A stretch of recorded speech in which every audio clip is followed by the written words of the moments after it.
Welcome to Durbania. I'm Durbin, and this is Cody Leach. You should know me, but if you don't, that is my name. It's been a long time since you and I have done something together, so I'm glad to have cause to do another State of the DCEU and have you come on Durbania. So, for those who haven't seen you, go ahead, tell us a little bit about your channel. All right, guys. Well, like my channel's name is also Cody Leach, so easy to find. It's a horror-focused channel, but I do a lot of different things. I do music reviews, I'll do video game reviews, I do a lot of comic book talk, especially whenever there's something crazy going on in the world of DC. Me and Durbin always get together and rant. So I've got a lot of good stuff over there. But yeah, if you're a horror fan, especially, there's plenty of franchise reviews and other stuff to check out over on Cody Leach. Awesome. Definitely go over there, check out his channel, and hit that subscribe button. He has a fantastic channel over there, and he's highly entertaining. Like, he has these cold opens that are flipping hilarious on most of his videos. So go over there and check that out. So, quick rundown of what we're going to talk about in this State of the DCEU. I think Cody and I both agree that Shazam, Aquaman, pretty good looking trailers, so we're going to talk about those trailers. And then we're going to dive into some Wonder Woman stuff and perhaps some Joaquin Phoenix Joker stuff and kind of what we think about that. So, let's just kick things off. Comic-Con 2018, I think we were all surprised with the Shazam trailer. So, Cody, what were your thoughts when you saw that trailer? I was really surprised. Like, I watched it twice, I laughed out loud, and like, we've gotten a lot of trailers the past 2 days. I mean, we got Glass, we've got the Godzilla trailer, there's Harry Potter trailers, there's Aquaman, Shazam, and it's a tight race with Glass, but I think Shazam might be my favorite trailer that I watched just because I had no expectations for it, and I watched it, and I loved every second of what they showed. I mean, it's a movie that we have ranted on it in all of the past videos where we talked about it, because both of us are kind of like, why do we need a Shazam movie? Nobody cares. And that's basically the general consensus of most fans, what it seems like, at least, you know, people that are watching these DC movies. And then, you know, there's always been this back and forth about, we're going to do a Black Adam movie. Well, they're going to be separate. There's so much confusion. And then you get the trailer, and the trailer feels like exactly what we need in the DC movie universe right now. It just feels like that charming, heartwarming, somewhat kid-friendly, but also kind of adult-friendly superhero movie that is also a lot of good comedy and everything like that, and a lot of kind of self-aware comedy. It feels like the right note that we need right now to kind of, dare I say, wash the taste of Justice League out of our mouth. So I had a lot of fun with the trailer. Yeah, I did too, and I was really surprised. Before we got to Comic-Con, I did a Twitter poll, and I had 4 things on that poll. What trailers are you most excited for? And I had Aquaman, and then I had Glass, Shazam, and then I had Other. And Shazam had 0 votes. So Other beat Shazam. Other beat Shazam by a long shot. Wow. With Aquaman winning. So I think it's kind of cool because that makes Shazam kind of like the underdog. And it just pulled right through because I agree with you. Justice League War is probably one of my favorite DC animated movies. I love that movie. And Shazam is still one of those characters I watch it and I go, why wasn't that just Martian Manhunter?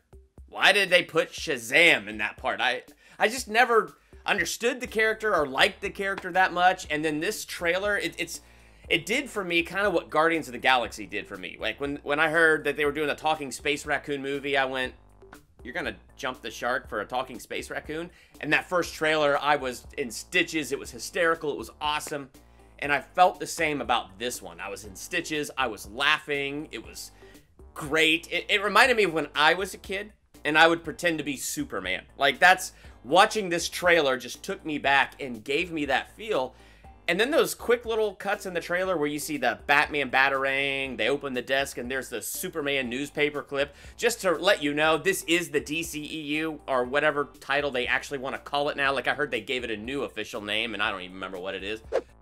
But then to get something like this happy, this light, this bright, this funny, and something that looks like this well written, is just such a breath of fresh air. So I went from not caring to, now I'm pretty excited for April to see what this movie has. Yeah, it's funny too because one of the biggest things that DC has been criticized for is being kind of dark and gloomy and not having enough humor. And then in Justice League, you had Joss Whedon that I felt like inserted too much humor. It was just such a weird transition. But, you know, Shazam, for whatever reason, when I watched it, like, pretty much every joke that they put in the trailer landed for me. Like, even the ones that are very, like, geared towards kids. Like, hey, what's your superpower? It's like, dude, I don't even know how to pee in this thing. I was just kind of like, oh, that's pretty good. And then the one, my favorite one is the very last one, whenever they foil the robbery or whatever, and the girl walks by, he's like, hey, what's up? I'm a superhero. And it's just, it's one of those things where it's so self-aware about what a, you know, what is he, like 13-year-old kid? 12, I don't know, but yeah. What would a 12 or 13-year-old kid be like if he was suddenly like thrust into like Tom Hanks is big, only Tom Hanks is a superhero? And it's just it felt like it kind of hit those notes, and it was like, that is something I want to see 2 hours. Oh yeah. I was honestly watching this like, that's everything that I would be if I was 12 years old and became an adult superhero. That is everything that I would be. And the thing that I liked about this trailer is, so I think the fans misspoke when they said it was too dark. I think what the fans wanted is characters that are true to themselves, because I like Superman in a gritty real world. And you and I, we've talked about this several times. What we just needed was Superman to be more hopeful in that gritty real world environment, and I think people would have been much happier. Nobody cares about a dark Batman, because Batman is dark and gritty. So, like, I think what DC has been missing is being true to their characters. I mean, Superman wasn't very hopeful. He was very dark and dreary, and then Wonder Woman was very hopeful, and everybody was very happy. And I think that's where Shazam has hit the note just right, because this is true to who this character is. It's true to the tone of a movie that this character would belong to. It's just true to what this should be. And so it feels like DC is starting to step out on the right foot. You're right. Justice League, they went too far to the left. If everybody complained they were too far to the right, they swang way too far to the left with no transition of those characters that were so dark. And so it was weird. And so then this one, it just feels like it's starting right where it needs to. So let's dive into Aquaman now. So diving into that one, no pun intended, because, you know, diving in water. Oh, Cody, stop me from laughing at myself and tell me what you thought of Aquaman. I like the Aquaman trailer. I feel like I would have liked it more if I saw it before Shazam, because I feel like Shazam, in retrospect, I liked it so much that Aquaman wasn't quite as good. But Aquaman is the one movie for the longest time that I had the most faith in, even though I knew the least about it, just because of James Wan. Because in my eyes, James Wan has not made even a mediocre film yet. The guy has just knocked it out of the park just about every single time. Like the Saw movie that he kind of came onto the scene with. I'm not a huge fan of the franchise, but for what he did for a little small budget movie, Saw was kind of revolutionary for the genre. And then you get into movies like Death Sentence, which is my favorite by him. This is a gritty action movie. And then you get what he did with Furious 7, which has its issues, but for everything that he had to deal with the sudden death of Paul Walker and having to finish that movie despite that, like, the movie is incredible for what it could have been. And then you got, you know, just the guy has done a lot of really, really good stuff. And this feels like an interesting turn for him, because he hasn't done superheroes yet. He's done action now. He proved that he can do it. But now you get Aquaman, and Aquaman is this very, you know, it's a character we haven't seen anything from aside from just a little bit in Justice League, which wasn't really in his element. It was just part of a team. So now we get into his world, we get into Atlantis, and it almost feels like the approach that, dare I say, the Green Lantern movie took, where it's like there's this new world that opens up, and you've got this, you know, even Black Panther to a degree, there's this new world, there's this technology everywhere, there's this kingdom, and Jason Momoa is great in the role. He looks great in the trailer. The special effects was the thing I was the most curious about, because I was wondering how they were going to have this underwater effect. Is it just going to have like this blue shine to it or whatever? But it looks like it's pretty cool. It's a regular scene, but their hair and everything is just kind of flowing like it's underwater, and it looks good. The whole storyline behind it about, you know, your brother is trying to take this kingdom, kind of like Thor. Your brother's trying to take this kingdom in the wrong way. You need to come back and reclaim your throne. Like, it's a story we've seen a couple of times in superhero movies, but it's going to be a much different take, obviously. This impending war of the seven seas and, you know, the above water world and everything. There was a lot of information that got pumped into this trailer, but visually it looked cool. The humor that they put in there felt like it hit the right note as well. I wasn't on the floor laughing or anything like that. I wasn't laughing as much as I was at the Shazam, but there were some good little quips in there, some good little lines that felt organic. They didn't feel like they're just like forcing Marvel humor into a DC movie or something like that, like Justice League felt like. It looks like it's delivered what I was expecting the movie to be, and I can't really complain about that. Yeah, it's a really interesting trailer, because when I was watching it, I mean, the visuals of it are incredible, and you kind of see this in my reaction as my brain is processing it when I was talking about it afterwards. It's like, this is completely unique to superhero stuff. Except for Black Panther, when there's the hidden city with technology. And Thor with the, you know, fighting for a throne. And so I kind of went through this like, okay, all right, yeah, we have seen this story maybe a few times. But overall, like, it had a really cool fantasy look to it that kind of, in some ways, reminded me of Lord of the Rings. I got a little nervous in some places, especially after I watched it a few more times, because it's like, in some places it feels a little green screened. In some places it feels maybe a tad bit cartoony, but I even hesitate to say that because overall it visually looked really good. Like that scene with the flare and he jumps off the boat and all those creatures follow him as the camera's following him down underwater. Like scenes like that look incredible. His first tour of Atlantis, though my brain went, wait, he's already been to Atlantis in Justice League. Why didn't we see all that stuff then? But I guess we'll get that explained once we get into the movie, and I'm just going to have faith in that. I don't have much else to say, but I kind of feel like Shazam and Aquaman might be the beginning of DC stepping out on the right foot, which I really hope so, because they have such a great universe and so many great heroes, and I just really, really hope this is the beginning of them stepping out on the right foot, because I want another Justice League movie. I love the cast of Justice League. That was the best part of the Justice League movie, and I want to see that whole cast come back together. Plus more. Like, I want to see their interpretation of the Green Lantern, and I just want to see this stuff, like, get better. I mean, how are you feeling about that? I'm totally with you. Like, that's the biggest concern that we've had is, like, you know, even those of us that have been pushing, like, okay, you need to restart this universe, but restart it with those guys. Like, keep them. You know, yeah, Henry Cavill, Ben Affleck, Jason Momoa, Gal Gadot, they've all been great with what we've seen. Even in the bad sections of the movies, or even the movies that we just flat out dislike, even movies like Suicide Squad, they've nailed the cast. It's just everything else they stumbled with. Well, this feels like a good transition to head over to Gotham City and maybe talk a little bit about what is going on over there now. And let's talk about this Joaquin Phoenix Joker a little bit. I'm going to let you take the lead because I love DC, and I'm a YouTuber, so maybe I should be up on all this news, but, dude, it's so exhausting and so irritating. And we just went through another phase of Ben Affleck wants to stay in. Oh, no, never mind. He always wanted a graceful exit and wants out. And so, like, we just went through that for the 15th time, and I'm just so... There's a part of me that is numb and has kind of detached from this news, so... Cody, lead us in this Joaquin Phoenix discussion. Yeah, I'm with you on the exhaustion. Well, the main thing with me, I'm surprised that this movie is actually happening. Because I think we talked about it in the last State of the DCU when they were just kind of mentioning the prospects of it. Like, we're thinking about doing this, and it's going to be under a new DC banner of, you know, DC side stories that have nothing to do with the universe. And now it's official. Not only is the movie happening, but Martin Scorsese's producing it. You got Todd Phillips, the guy that directed the Hangover movies and Road Trip and Old School and all that. He's going to be directing the movie, which is a strange choice, but I guess War Dogs is a movie that I haven't seen yet, but it has more of a transition of tone from Hangover to what the Joker movie could be. And then we have Joaquin Phoenix, you know, I believe Oscar winner, if not Oscar nominated, Joaquin Phoenix signed on, greenlit to play the Joker. So it's just... And we got an October 2019 release date, so that's crazy. Yeah, so it's surprising to me that it's actually happening. As far as what we know of what the movie's going to be, I don't think we've learned anything new. It's going to be set in the 80s. It's supposed to be a Joker origin movie, and that's about all we know. But it's just funny to me that... It's funny to me, the names attached to it is what has me intrigued. Because on paper, if you're like, hey, we're going to do a side story with Joker telling his origins, and it's not going to have anything to do with DC, I'm like, why? Why even bother with that? What are you doing?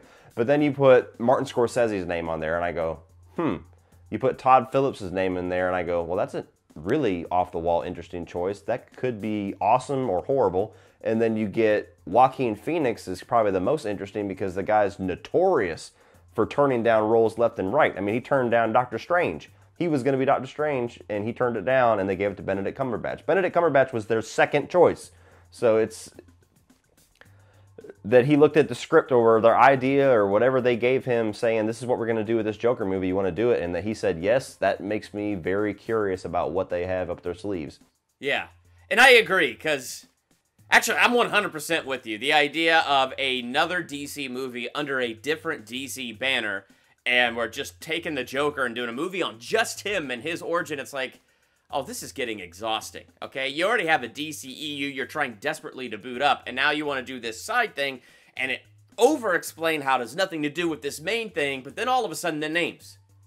Todd Phillips, Joaquin Phoenix, Martin Scorsese, it's like, what? Okay, what is this project that it's got these major names attached to it and speaking high praise of it and excited to do it? So that does have me very curious. And then what is the future of that? I mean, are they going to do more side stories? A Penguin origin story? A Catwoman origin story? Like, I mean, like if this succeeds, what does that mean? So are they going to find new things in the 80s, the 70s, the 60s and see what they could do to play with that kind of stuff? Just curious. Yeah, it's going to be very interesting because they're also doing, and I think we talked about this as well, but now that this is official too. Now it wasn't just talk, they're also doing a movie with Jared Leto's Joker. So at some point in the future, he's going to have his own movie that may or may not star Harley Quinn. Exhausted when I heard that. Yeah, Martin Scorsese, Joaquin Phoenix, solo Joker. Oh, by the way, the DCEU Joker's going to get his own movie too. It's like, oh my gosh, just calm down. Breathe. Here's the thing I'm really curious about. Let's say for the sake of argument that both of these movies come out, and let's say for the sake of argument that the Jared Leto one's good, but let's say for the sake of argument that the Joaquin Phoenix one is good or really good. Now you're going to have people... Okay. If Joaquin Phoenix puts into what he puts into pretty much every single role that he does into the Joker, it's safe to assume that he's probably going to have an amazing Joker. So if everybody looks at this Joker movie and says, that Joker is awesome, I don't want the Jared Leto Joker anymore, what did you just do to yourself? Because, I mean, yeah, exactly. You know, people are already kind of mad and upset about the little bit of him that we got in Suicide Squad. I didn't think I got enough of him to judge fairly. There was things about it I liked, things about it I thought was a little bit too much, like the tattoos. But I liked it enough to want to see more. And if it was just Jared Leto is going to return as the Joker, okay, cool. Let's see what they do with him now. Maybe they can win me over, or maybe I'll finally have a solid opinion of, nah, not really digging this version of Joker. But it's safe to assume if you get Martin Scorsese and you get Todd Phillips and you get Joaquin Phoenix together and the studio keeps their fingers out of it like what they did to Zack Snyder on every movie that he did, that this movie's probably going to end up being really good. And then where do you have yourself? That's just a one-off. That's the only time you're going to see that Joker, and now you're going to tell everybody, okay, glad you like that, but now I want you to really love this Joker over here. Don't worry about that one anymore. It's just going to be a weird situation. Yeah. Yeah, because honestly, like, I mean, the big names attached to the Joker, and like you said, Joaquin Phoenix, of course he's going to turn in an amazing performance. So I think we can safely assume that movie's going to be really good, or at the very least, incredibly interesting, which does leave ramifications for Jared Leto's Joker. A lot of people dislike that Joker. A lot of people like you and me haven't seen enough to judge. The point is, this DCEU Joker, we don't even know well enough. And now they want to give him his own solo movie, and it's like Warner Brothers competing with themselves. Well, let's talk about something a little bit more brighter possibly here. Wonder Woman 84. You had something you wanted to bring up with me about it, so let's do this. Well, I only watched a video that was basically a review on the panel where they talked briefly about what they said. They talked briefly about the footage and some other things. But the weird part about this that I heard in this video was that apparently when Patty Jenkins was describing the movie and they were asking about, or they were talking about where the movie fits, she was being very strange with her words and implying that this movie is not really a direct sequel to Wonder Woman. It's just the same characters, and that might be why Steve Trevor is back. Like, it's very confusing, and it was the part of the video that I kind of sat up in my chair and was like, wait a minute, what? So I don't know. Again, we have to wait for maybe some confirmation on that, but the only news that I've gotten out of this thing is that the director herself is implying that this movie is not a direct continuation of Wonder Woman, which makes me think it's not a direct continuation of the DCEU. And with the thing that you were mentioning in Aquaman about there being some plot hole thing there about he already was in Atlanta, so what's going on here? I'm starting to wonder if maybe they're rebooting this universe while keeping their current film slate. Like, Aquaman is not going to acknowledge Justice League. Wonder Woman is not going to acknowledge Wonder Woman and Justice League. And whenever we get Batman, Batman is not going to acknowledge Batman versus Superman. And it's like they're going to keep continuing on, but just kind of pretend Justice League previous is just there, but not. I don't know. It's weird. But just the wording, just that little tiny piece of that video just opens up all these questions about, well, what are we doing here? Because like, I mean, everybody's been asking about, how is Steve Trevor back in this movie? Is it going to be a resurrection scene? Is it going to be something weird where he's a clone or he's a brother or who knows? But that's just a weird thing for the director to say, that it's not a direct sequel to Wonder Woman, and that's why, and it's just the same characters. So it makes me wonder, is this the new beginning of the DCEU, and we're just keeping the cast and keeping the directors and the feel and learning our lessons and moving on without like some kind of a corporate answer or a movie in between like Flashpoint or anything? Just shh, that stuff didn't happen, but we're going to keep going. Very weird. So your thoughts? I told you it was a bombshell. that is a bombshell. I totally missed that entire video, whatever that was. Probably because I was editing the 10th trailer reaction of the day or something. I don't know. Wow, I have no reaction. I don't even know what to say. I don't like that idea. That's kind of weird, because it's like, reboot it or don't. Pick a lane. Pick a lane.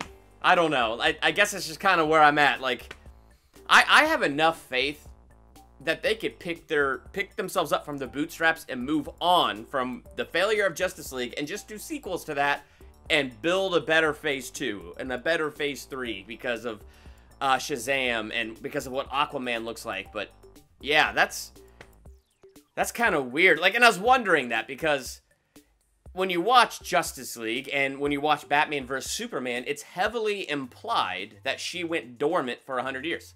That she literally withdrew from man and did nothing more until the events of Batman vs. Superman.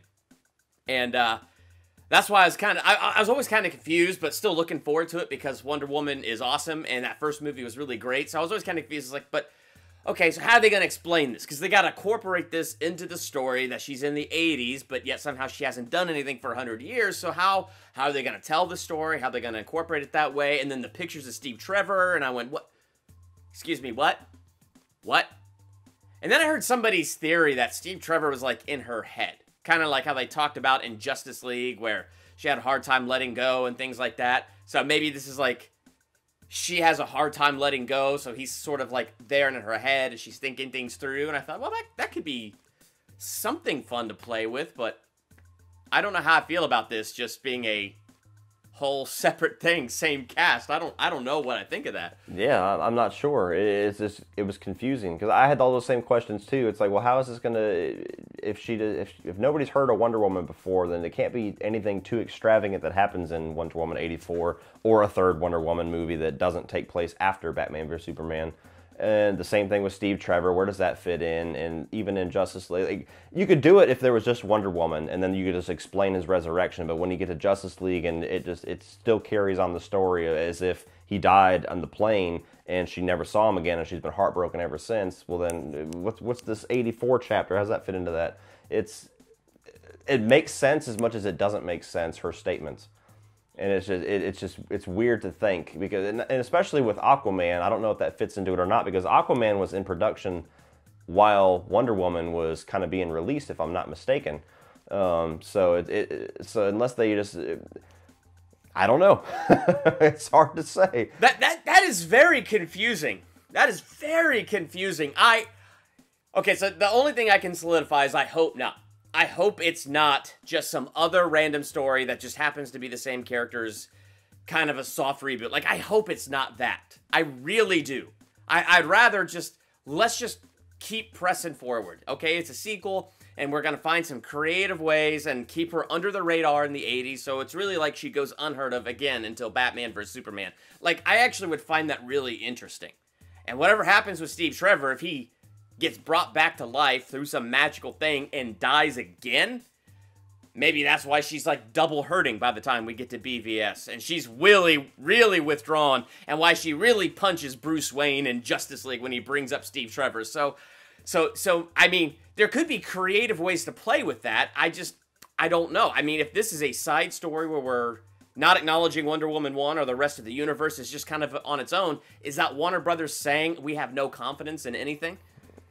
I don't know. It parallels some statements that Matt Reeves said. I don't know if you remember whenever he was talking about Batman. This was months ago, but whenever he was like, "Well, it's not really a part of the DC universe," and everybody freaked out. And then the next day on Twitter, he's like, "Whoa, guys, I didn't really mean that it's not part of the universe. It's actually part of the universe. I just kind of mistakenly said that it wasn't." And it makes sense that he would be getting weird communication from WB about, hey, we're just going to kind of move on and leave that universe behind. And then he kind of rolls with it and says, oh yeah, it's not a part of the universe. And they're like, dude, no, we're not, it's kind of, but you know what I mean? It's confusing as always. As always, we're happy and confused in equal amounts. Marvel is so simple. I honestly believe, Cody, when you joined me today and we were going to talk about Shazam and Aquaman, this is going to be like, we're going to end on such a high note, like, yeah, there's hope. And when you dropped that bomb on me, you killed the dream, man.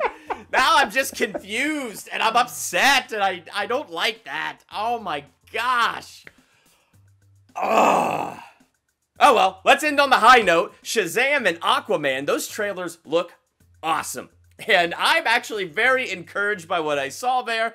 And I'm just going to take everything about Wonder Woman as totally unconcrete until we get a trailer and finally get to see what on this green earth they're doing with that. So until such a time we get that trailer, I'm just going to look at these solid trailers that we have and go, there's hope. What do you say, Cody? There's hope. Awesome. Cody, tell us one more time about your channel and where they can find you. All right, guys. Well, just search Cody Leach, or you can go to www.youtube.com/Cody Leach channel. Very easy to remember. And like I said, if you're a horror fan, there's quite a bit over there for you to enjoy. But if you're not a horror fan, there's still a lot of stuff over there you'll like. I got video game reviews once in a while. I'll talk about music here and there. I do review other movies. Like I'm going to be talking about The Equalizer 2 very soon. I'll do a lot of comic book videos. I'll talk about movie news.